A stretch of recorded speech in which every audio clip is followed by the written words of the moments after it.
Howdy friends. No Man's Sky 4.0 Waypoint. It's finally here. And while we were expecting a change in game systems, I don't think most players expected quite what we got. Some people love it, some people hate it, but nobody can deny that 4.0 has changed the game forever. So, let's take a look at 8 of the biggest changes in No Man's Sky Waypoint Update. Number 8 is visuals. The space anomaly has never looked better in my opinion. We have new particle effects, new lighting effects, and more. These new visual upgrades extend outside the anomaly too. You'll find new effects on teleporters, living ships, freighter terminals, knowledge stones, and more. Also, it's hard to put a finger on why, but I feel like the lighting overall feels a little bit better, a little softer. But maybe that's just me. Speaking of visuals though, number 7 is the overhaul to the menus. They look really nice. But besides the visuals, they also function a little differently now. Milestones and catalog have been combined to give you a more holistic impression of your progress in the game. In addition to being able to track your catalog and milestone progress, as you could before, you can now track your lore and recipe progress. I can now read all of my previously discovered lore entries, from monoliths to abandoned buildings. This includes story missions such as the Artemis storyline and other side quests. You can also track language progress now, which was pretty unexpected, and that includes the Atlas language. The new recipes area saves your cooking and refiner recipes as you discover them. So, while the assistant for No Man's Sky app will always remain easier to use in my opinion, this new collection of menu pages make the game a lot easier to grasp for those who are new or, don't have the app installed. It makes the whole experience feel more cohesive. Also, they added new milestones, so be sure to check those out. That's pretty cool. Number 6, material prices. It finally happened. Activated indium has been nerfed. Moment of silence for our brave farmers. To be honest, this change makes a lot of sense. So, to summarize it, the value of raw materials has been reduced and the value of advanced products has been increased. This was done to encourage engaging with the crafting systems. So it also makes sense from like a lore perspective that in a universe with pretty much unlimited natural resources, those materials would be relatively inexpensive, while products that require multiple blueprints and recipes to produce would be worth more. This change to the meta will no doubt impact a certain contingent of the player base, but for most players it doesn't affect too much.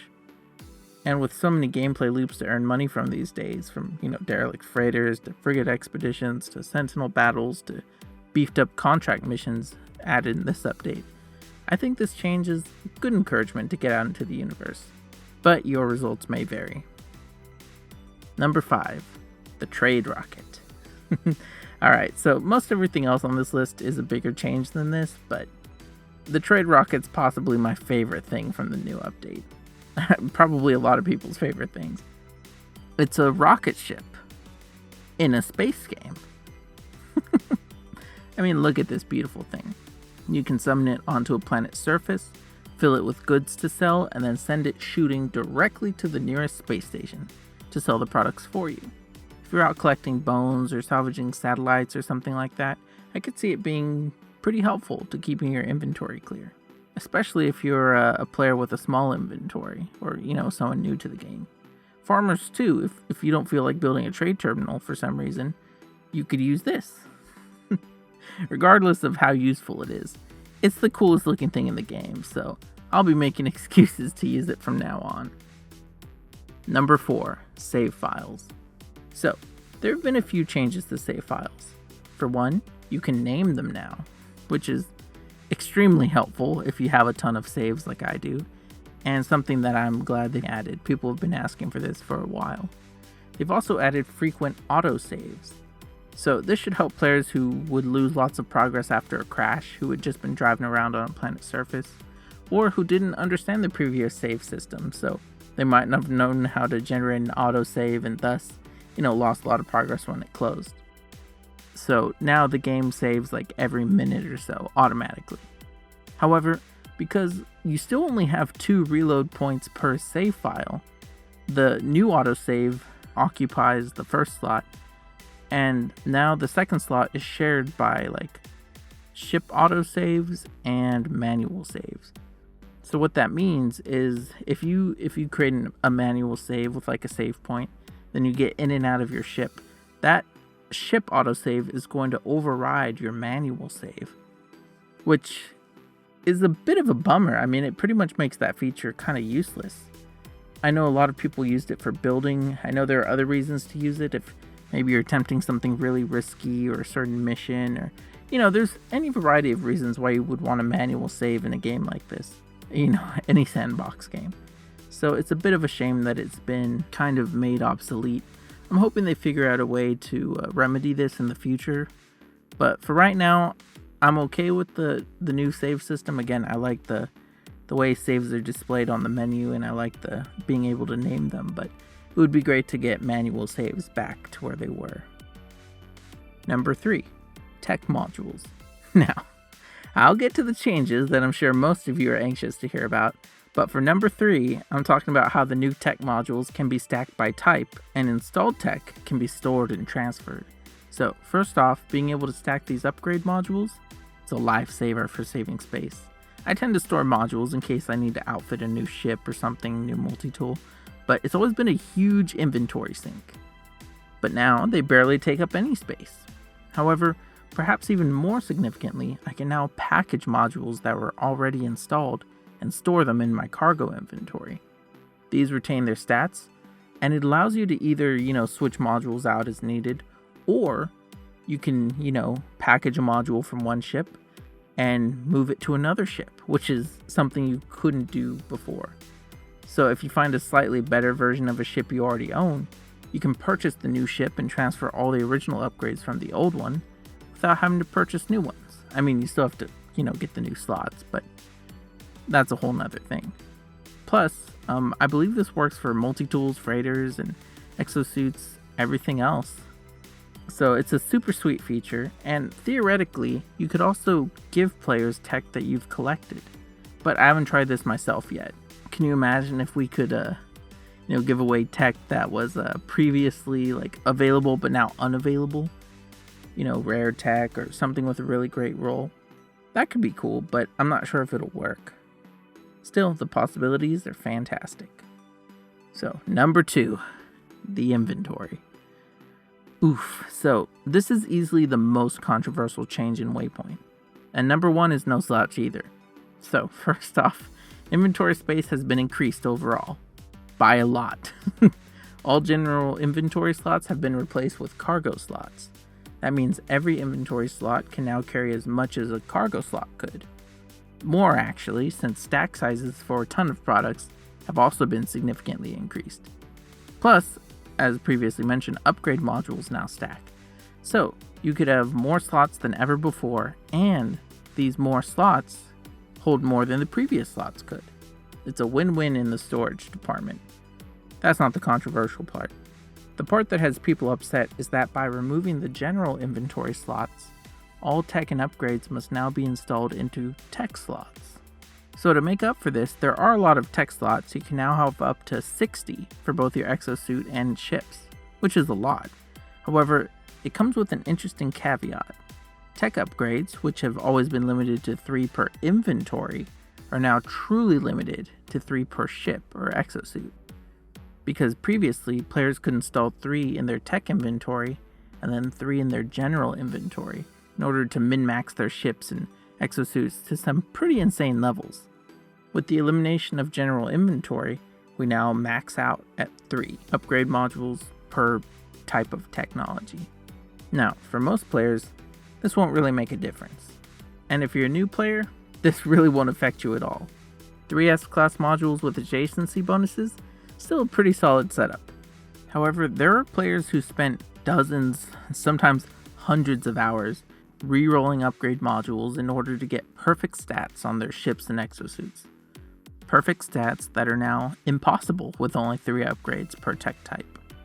I saw one commenter on Reddit describe the change as going from Zeus level god status to just Thor level god status. So, in other words, they've gone from ridiculously overpowered to just, regularly overpowered, which is still overpowered. So personally, I'm happy to trade some tech for more cargo space since I'm a collector and the game's already too easy as it is. So less upgrade space and more cargo space sound perfect to me. However, I completely understand why so many players are upset.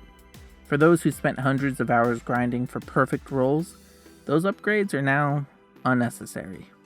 Granted, they've been stored in your inventory for redeployment, as opposed to being deleted like they were with Next, but you still can't reach the power levels you were at previously. Of course, Hello Games have famously reset progress, tech, upgrades, materials, bases, and more several times over the years. They've changed the values of materials and upgrades with no notice before. It's something that I and many veteran players have come to expect. In fact, this is actually one of their tamer resets, since they don't delete all of your upgrade modules. However, I can still empathize with losing all of that progress, even if, this was always going to be the result eventually. Either this year, the last, or the next. The only constant in No Man's Sky has been change. I know it's a contentious topic, and I didn't want to get into it, but let me know in the comments what you think. For now, I need to move on to number 1. Number 1, difficulty options. This is possibly the biggest change to the game in years. Hello Games have added a suite of new difficulty settings to the game, and for the most part, they're not restricted to game mode. So if you're playing normal mode but want to remove crafting costs, you can. If you love exploring on planet surfaces but space battles aren't fun to you, you can just disable those. Make survival more difficult or easier. Give death a greater or lesser penalty. Fuel costs can be ignored, combat can be made more difficult. Pretty much every aspect of the game can now be modified individually on the fly. It's incredible. With these new options come 2 new game modes too. Relaxed mode and custom mode. Relaxed mode is somewhere between normal and creative. There are still enemies, survival elements, crafting costs, and the like. However, it's all much easier, more relaxing, less grindy. Custom mode lets you modify all of the difficulty settings before beginning a new game. So if you're a longtime player tempted to start a new game, I recommend custom. There are so many great options to adjust. I tried relaxed mode, but with the tutorials disabled, and I kid you not, I wasn't even rushing, and I made it to the anomaly within 10 minutes of starting my new game. It's beautiful. And again, if you find something too difficult, too easy, or you're new to the game and you made adjustments that you didn't know what they fully meant, you can always change it later. Now, I understand some players are upset about this too. Of course, to them I say that if you don't like the changes, you don't have to use them. If you leave things as is, you'll get the same experience as before, more or less. However, for those who play under different circumstances, this covers so many use cases. If you love combat but hate crafting, you turn up the difficulty of combat, make the penalty for death greater, but make crafting cheaper. Or if you want to explore the universe in peace, disable predators and sentinel patrols. As an accessibility feature, it's a significant improvement for those who need it. Now, I also understand that this pretty much means we're never going to get a serious player economy in the game, since players can now craft expensive items for free and trade them with players who don't. But I don't think that part of the game was ever going to get balanced, if I'm being honest. I'll personally be keeping my settings at the normal preset, but I'm happy to see others have the freedom to enjoy the game however they like. After all, it's a sandbox game, right? It's about having fun. So that's it for my list of the biggest changes in No Man's Sky made by the 4.0 update.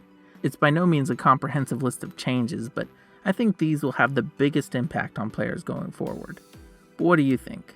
Everyone seems to have very different opinions on this update, most of them strong opinions, and I'd like to hear yours. Do you love it? Do you hate it? Or do you not fall either way? Did it exceed expectations or disappoint? It was the big 4.0 update, so I understand some players had some pretty high expectations, although I tried to keep mine to a minimum. So I've seen a lot of people also who are very negative on the first day, and they've come around to enjoying the changes for one reason or another. So some are pissed that their old stats are forever gone, while others are happy for the chance to respec everything. You know, it's like getting to play the game again, if that makes sense to you. So it'll be interesting to see how Hello Games handles all of the feedback they're getting. But again, for now, let's see what you have to say. I see both sides of the argument, but personally, I've enjoyed the update. Speaking of me and the update though, what sorts of videos would you like to see next? Would you like more discussion on the inventory changes? How about a look at some of the more obscure changes brought on by the update? And just so you know, I always wait a couple of weeks before offering a review, but I'll put one out eventually. Also, I noticed that, quote, the cave drip visual effects have been improved. So if you're a long-time subscriber, you know what that means. Anyways, thanks for watching and supporting the channel. Leave a like if you appreciate my effort, or a dislike if you didn't like what I had to say. Also, spots are filling up to be in my first 10k subscribers. Act now if you don't want to miss out. I publish No Man's Sky videos every week, and sometimes I publish Assassin's Creed videos. Very rarely, but it has happened before. So, you don't want to miss out on that. Anyways, thanks again for watching, and I'll see you in the next video. Bye!